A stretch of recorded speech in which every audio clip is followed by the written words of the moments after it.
Boat ಮುಗುಚಿ ಇಬ್ಬರು ನೀರುಪಾಲು ಮುಂದುವರಿದ ಶೋಧ. ಇಂದು ಜಿಲ್ಲೆಯ ಶಾಲಾ ಕಾಲೇಜುಗಳಿಗೆ ರಜೆ ಘೋಷಣೆ. ಕರಾವಳಿ ಭಾಗದಲ್ಲಿ ಸರಣಿ ಹತ್ಯೆ ಪ್ರಕರಣ, ಉಸ್ತುವಾರಿ ಸಚಿವರನ್ನ ಬದಲಿಸುವಂತೆ ಒತ್ತಡ.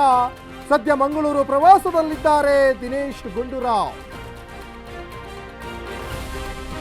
ಇಂದು ಕೂಡ ಪ್ರಗತಿ ಪರಿಶೀಲನಾ ಸಭೆ. ವಿಧಾನಸೌಧದಲ್ಲಿ ಸಿಎಂ ನೇತೃತ್ವದಲ್ಲಿ ಮಹತ್ವದ ಮೀಟಿಂಗ್. ಮಳೆ ಹಾನಿ ಬಗ್ಗೆ ಮಾಹಿತಿ ಪಡೆಯಲಿರುವ ಸಿದ್ದರಾಮಯ್ಯ. ಬಿಜೆಪಿಯಲ್ಲಿ ಗರಿಗೆದರಿದ ರಾಜಕೀಯ ಚಟುವಟಿಕೆ. ದಕ್ಷಿಣ ಭಾರತದಲ್ಲಿ ಪ್ರಾಬಲ್ಯ ಹೆಚ್ಚಿಸಿಕೊಳ್ಳಲು ತಂತ್ರ. ರಾಷ್ಟ್ರ ಮಟ್ಟದಲ್ಲಿ ಅಣ್ಣಾಮಲೈಗೆ ಸ್ಥಾನಮಾನ.